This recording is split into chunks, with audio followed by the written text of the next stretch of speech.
Alta dos combustíveis. Na verdade, a gente está vendo uma alta não só nos combustíveis, mas nas commodities em geral.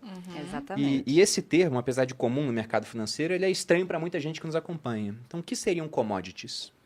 As commodities são matérias-primas, normalmente são produtos que são padronizados, então têm características parecidas e que não tem marca, né? Então, quando você vai comprar um trigo no mercado, assim, a gente tem, né, a embalagenzinha do produto final, mas quem produziu o trigo, você não sabe quem é, né? Então, são produtos que não têm marca, são produtos padronizados e que, em geral, servem de matéria-prima para ou alimentos, ou produção de indústria, ou, enfim, outros produtos finais, né? Mas eles servem de matéria-prima, basicamente.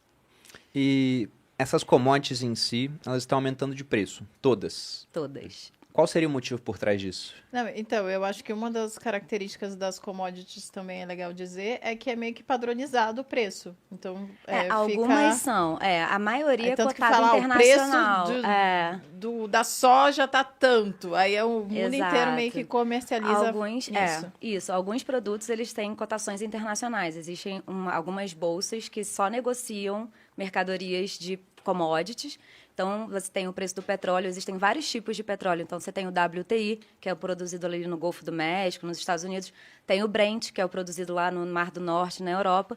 E aí você tem as commodities. Aí você tem trigo, você tem soja, café arábica, enfim, uma série de produtos que são cotados internacionalmente. Então, não é o produtor que vai falar, eu quero que a saca da soja seja $100. Não. É o que está sendo negociado internacionalmente. Então, ele não tem ingerência sobre esse preço. É o mercado. Ele até pode ele até tentar. tenta, mas ele não vai mas é conseguir. difícil, Por que eu vou né? comprar a sua saca de soja por $100 se tem uma soja que é Vendida praticamente igual à 1.000? sua? Vende ou mais barato ou mais caro, entendeu? Se a sua tá 100 e o que o pessoal tá vendendo mais caro, eu vou comprar a sua, lógico, mas você vai estar perdendo dinheiro, você não vai querer vender por esse preço. E se tiver muito mais caro, você não vende, que eu posso comprar mais barato no mercado. Então, como todo preço, é oferta e demanda. Exato. Essa lei rege todo mundo em praticamente todos esses mercados de commodities, porque são preços livres, né? Não tem um interventor ali no meio. Então, se tem muita oferta, o preço cai. Se tem pouca oferta, o preço sobe. Basicamente assim, não tem muita diferença nisso, é bem lógico. E o petróleo é a matéria-prima da gasolina, por isso que a gente está falando Exato. de commodities. Perfeito. E acho que a gente tem que ressaltar, né? Por que o preço de todas as commodities, basicamente, elas estão em alta agora? A gente tem que lembrar, 1 ano e meio atrás, quando a gente entrou 2 no anos, período... já fez aniversário. 2 anos, é verdade, já fez né? Não aniversário. parece, mas fazem 2 anos. Caramba, 2 anos. Exato. Impressionante, né? O E que aí- da pandemia? Da Exato. pandemia, né? Então, no primeiro momento da pandemia, a gente tinha uma incerteza muito grande. Para onde vai a atividade econômica mundial? Naquele momento, não sei se vocês lembram, mas a projeção de PIB do Brasil, no começo da pandemia, era de menos 10% em 2020. Né? Outros países também, era uma queda esperada muito maior do que ela efetivamente foi. Então, quando você tem, né, o produtor de petróleo lá, o cara que produzia soja, a pessoa que produzia petróleo, ele fala, cara, o mundo parou. Vai ficar parado por Quando quanto que tempo? vai voltar? Deixa eu ver aqui as projeções dos economistas. Cara, vai ficar parado por um período grande, ou o PIB vai cair 10%. Cara, agora eu vou reduzir muito a minha oferta. É muito minha produção. lógico, né? Exatamente. Se você tem um produto que ninguém quer, porque ninguém está usando, por que você vai produzir mais? Você vai segurar a sua produção, obviamente, né? Você vai diminuir a quantidade de produto que você produz, porque ninguém está querendo aquilo mais, ninguém está Senão você usando. gasta para produzir, aí bota onde? e bota Estoca onde, onde? estoca e fica velho, enfim. Sim. Então, no começo, todo mundo ajustou a sua produção para essa projeção de PIB, de menos 10%, por exemplo, no Brasil. O que aconteceu? Ao longo do ano, você teve não só no Brasil, como no mundo todo, vários estímulos fiscais que fizeram com que a atividade fosse um pouco maior do que o mercado esperava. Um Exato. pouco não, né? O PIB de 2020 no Brasil, efetivamente, foi uma queda de menos 4%. Ao redor de menos 4%. Menos da metade do previsto. Menos da metade do previsto no início. E todo mundo ajustou a sua produção para aquela queda inicial de atividade. Exatamente. Então aí a gente já pode ter uma ideia, né? Ajustei a minha produção esperando uma queda do PIB de menos 10. O que que vamos vem? lembrar Menos também, 4. né?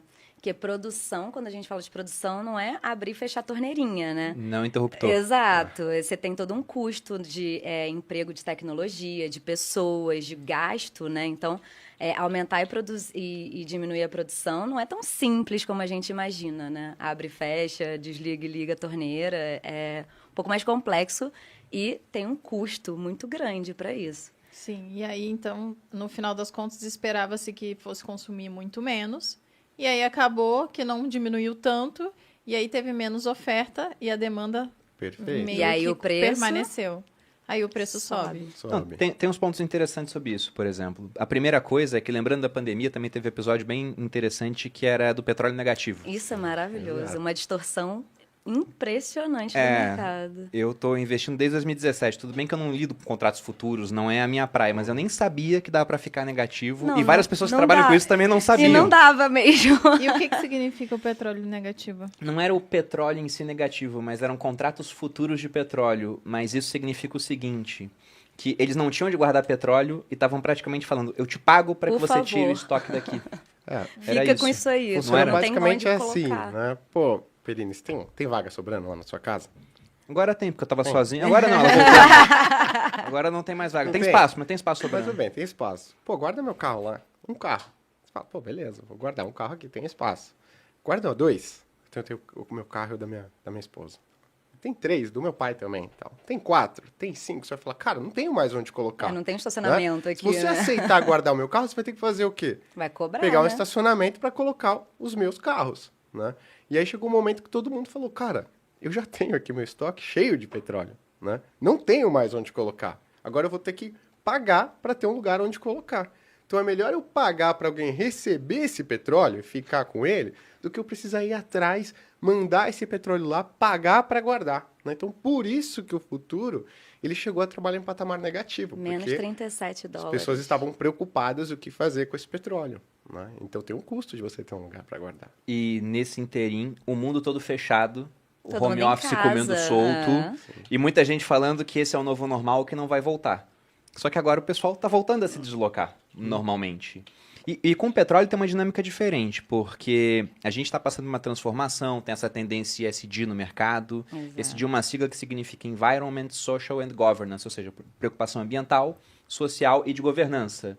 E o petróleo, ele polui, né? É um combustível fóssil, então ele traz impactos ambientais. Tudo bem que se a gente for pensar no petróleo hoje, a gente esquece de que antes era ainda pior, porque antes do petróleo a gente carvão, usava é. carvão e óleo de gordura de baleia. A gente Sim, nunca vai ver o ainda tem Greenpeace isso. erguendo lá um monumento ao Rockefeller, falando que ele salvou as baleias, mas era o que acontecia. Até aquele filme No Coração do Mar, com um ator que faz o Thor, Chris Hemsworth, né? Ah, não sei Enfim, o nome dele. o Thor. O filme é bem bacana e mostra que tinham que matar uma baleia cachalote macho para ter uns 40 a 60 barris de óleo de gordura de baleia para usar em iluminação pública. Então era muito caro você ter esse combustível. Né? E também tinha o carvão para a Revolução Industrial, o petróleo veio e ficou melhor do que essas duas. Ele resolveu um problema, só que ele criou outros. E o mundo está Exato. migrando a sua matriz energética hoje. E com petróleo eu até entendo, porque o pessoal viu essa dinâmica, todo mundo trancado em casa, petróleo demais, não vou investir na prospecção de novos Exato.